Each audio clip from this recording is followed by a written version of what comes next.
first story is titled, Am I the a-hole for making my father-in-law homeless because he doesn't respect my job? Because of the divorce of his second wife and the pandemic, my father-in-law had difficulties to find a new home, and we offered to take him in. I studied to become a teacher and started very fresh with this job. It's complicated because I have to do everything online, but I love it. I work from home. We have a guest room, but before father-in-law moved in, I said to him that I have to work from this room. My desk, books, and everything is there, and if that would be a problem, he can stay in the living room. He said it's not a problem. Since the day he moved in, the drama begun. He makes comments about how useless my subjects are: history, politics, and philosophy. He was a policeman, but he got a health issue, so he doesn't work anymore. He said the children should learn things that help society and not become dumb philosophers. I tried to explain him what we talk and discuss in these lessons, but he didn't listen. Then he started ranting to my partner, when he is home, how teachers are overpaid because they only have to babysit children, and everybody can do that. He, as a father, saw himself as a teacher too, for his sons, and he didn't need a degree or that much money. I'm from Europe, Germany, and yes, I'm happy with the pay, but it's not like it makes me rich. My partner said to him that is not true and ended the discussion. Then he came in the guest room while I had a Zoom meeting in the morning with a beer in his hand and only a shirt and boxer shorts. I was super angry and disappointed. I talked to him later about this and said that it makes a false impression for my students. He disagreed and said it's his room. We discussed it for hours, but it was a wasted time. I often drive to my students to bring them a copy from the stuff we do if they don't have access to the internet or no way to print it. My father-in-law said that I'm overdoing it because he's here, and that teachers are lazy and have too much free time.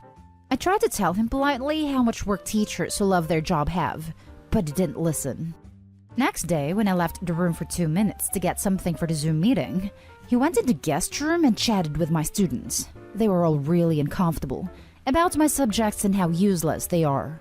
I had enough. I said to him that I get he's on a low point in his life, but this was one step too far. He said, if you can't master your own father-in-law, how will you master 25 kids? And I said to him that I don't need to master adults. I told him to leave, and when my partner came back, he stood by my decision. When my father-in-law was away, he told me he found me too harsh and that it's kind of an a-hole move to kick him out because he makes bad jokes about my job. His younger brothers called us later, hearing the story from their dad, and told us we will never be invited again in their households after we prove that family isn't important to us. Now for the top comments. Not an a-hole.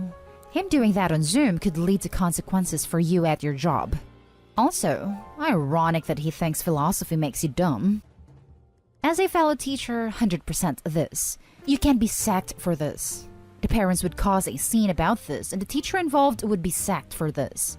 You need to lock the door when you're on Zoom teaching. This is unacceptable behavior, and people like that don't understand just how hard us teachers work. They think it's babysitting and chill, but they don't see us sitting there right up until the 6 p.m. deadline, entering the date at 5:59 p.m., trying to get it done or it's your head on the blocks. Or staying up until midnight to finish planning, and then getting up at 5:30 a.m. to get into school early to set up, etc. It's hard work. Not a a-hole. Please send the rest of the family an update as to how your father-in-law behaved, and why you had to kick him out. He will burn you for kicking him out. You have every right to share the exact reasons with family and friends. Don't be a scapegoat. You protected yourself, your work, your students, and your home by kicking him out. You did a decent thing. No kidding. If he wants to play the family card, they have every right to tell the truth to the family members. How the father-in-law treats family by blatantly disrespecting someone who took them in and gave them shelter, and who deliberately jeopardized their job by sabotaging his teaching. He doesn't have to genuflect to OP every day, but it's not asking a lot to not openly ridicule someone for their interests and not interfere with one's legitimate job. Yeah. Who needs history and politics lesson to help today's society? And what's to learn from German history anyway? Oh wait. Not a a-hole. Cheers from Berlin and thank you for your service. The next story is titled, Am I the a-hole for telling my dad he chose his wife but I didn't? So, my dad has been married to his wife, Regina, fake name, since I was 10. I have issues with her that just get ignored, so I do my best to keep to myself and not start fights or be rude. Basically, I am civil but try to avoid her the best way I can. She and my dad don't like that, and she has tried to bond with me a lot in the last 6 years. I'm 16 female, by the way. My dad decided we all needed to go to therapy because it wouldn't be good for my half-brother to grow up in a family where we're not close. We started therapy in October, and we have seen, I think, 3 different therapists since then. This current one he likes, so we're staying put. But sessions are basically him just saying what the issues are, what fix he wants, and telling me I need to put more effort into this family. Then 2 sessions ago, he said that we chose to make Regina part of this family, so we need to do what we can to make this work for everyone. I told him that he chose Regina, but I didn't, and that I get it. As the kid, I don't get that power, but I told him I could not say I chose her. He told me I did. I pointed out that I actually told him I didn't like her before they got married and I didn't want him to marry her. He did it anyway. I'm not bitter about it. By now I get that it was his choice, but it annoyed the crap out of me when he made it sound like I actively wanted her. The therapist doesn't really say or do anything, except ask me why I feel that way and why not give her a chance, so there's not much point there. My dad told me it was rude and mean-spirited to say I didn't choose her in front of Regina and in front of the therapist. He told me that the wedding was us choosing her. I told him if that's what he believed, then go right ahead, but I never did choose Regina. Regina also couldn't believe I didn't choose her and has been upset and crying for the last 2 weeks. She said she didn't understand what she did. Except I did tell her and my dad before, and it was ignored. It was also ignored in one session with a different therapist, and even though that therapist did try to explore it, we never saw him again after that session. Am I the a-hole? And because people will ask, my issues with her started when she moved in first. She made comments about my mom leaving me, but she didn't. She's just unable to take care of me after an accident left her disabled, and she's in a nursing to get around-the-clock care. Then, she talked about adopting me due to abandonment before they were married. She told me she would like it if I called her mom, so we could feel more like a real family. There was a 2-year period of that. Then she got pissed at my grandparents for taking me to see my mom during my visitation with them, and made a huge stink out of it. And then she was pissed when they gave me my mom's locket that she had wanted me to have eventually, though I'm guessing not under the circumstances, because she wanted to give me one with a photo of her and my dad. Now for the comments. Not the a-hole. You can't be forced to like her, and it sounds like your dad is deliberately choosing therapists that don't listen to you. That's likely to be counterproductive. It took 3 therapists to find the one that agrees with him, and yet he still thinks it's his daughter with a problem. Lol. Not the a-hole. You should not be going to a therapist and lying. How good a therapist is this if the best she can say is to give this lady a chance and not stop your dad from telling you what you chose? Yeah, not the best one. We had a good one, and we left after things started being revealed. I see. This situation is very toxic. You don't take someone to therapy to make them do what you want. You take them to therapy to understand them better. I'm sorry you're in this situation. Not the a-hole. This is therapy. If there's anywhere you should be able to express your feelings, it's there. Your father doesn't want to work out the issues. He thinks you're the problem. You're broken and need to be fixed. He wants you to comply. He wants to make Regina happy whether you like it or not. He is putting her over you, and you will go through therapists until he finds one that agrees with him. Regina sounds all kinds of messed up, like she tried to erase your mother's existence. As soon as you can, move out. Next story. Am I the a-hole for not letting my ex move into my flat? I, 32 female, recently inherited a house from my grandparents. I moved in along with my 2-year-old daughter about a month ago, and have been looking for a boarder for the downstairs apartment. It is fully self-contained, but I want to be picky about the tenant as we are close to a university, and I don't want any loud parties or music late at night, so I'm offering it for very cheap. $150 a week. Market for similar in this area is $250 to $350. With some conditions like no loud music after 8 p.m., no gatherings of more than 7 people, etc., etc. Nothing that I think is particularly unreasonable. My ex, who I dated when I was 22 to 26, was one of the first applicants and came to the first viewing that I conducted. I told him before the viewing that I thought he would be wasting his time to come as I didn't think he would be a good fit. He throws regular large parties, plays loud music, etc. In the 4 years I knew him, he was kicked out of multiple flats for not being considerate of others.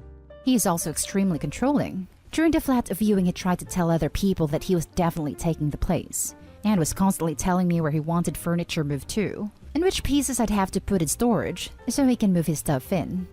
After the second viewing, where he showed up unannounced, I told him that I had someone very interested and he couldn't move in.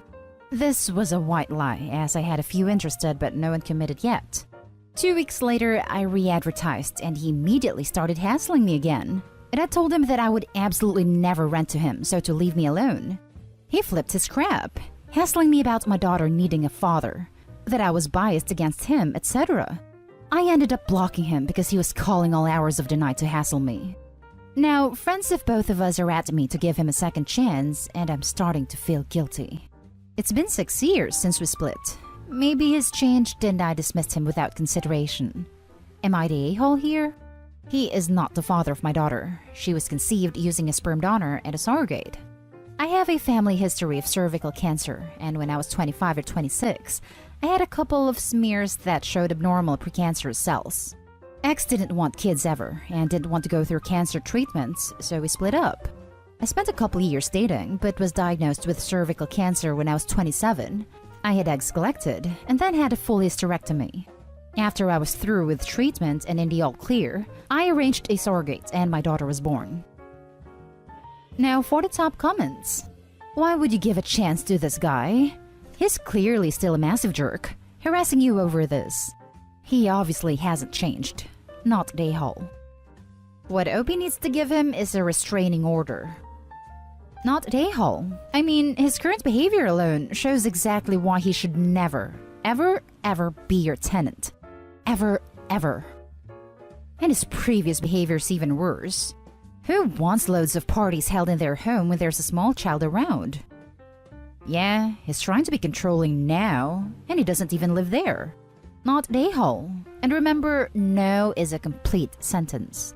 Don't even give an excuse or reason. You owe him nothing. Every response from now on needs to be a simple no, not one word more. Not the a-hole. Never rent to this guy. Tell your friends to stuff it. Terrible red flags all over the place. If you rent to him, you'll never get him out of your business. He clearly feels entitled to you and your environment. He is behaving like a stalker.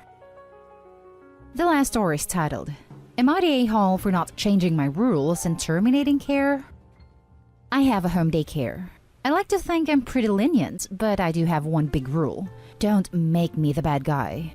I understand we might have different rules, but don't make your child resent me by not backing me up.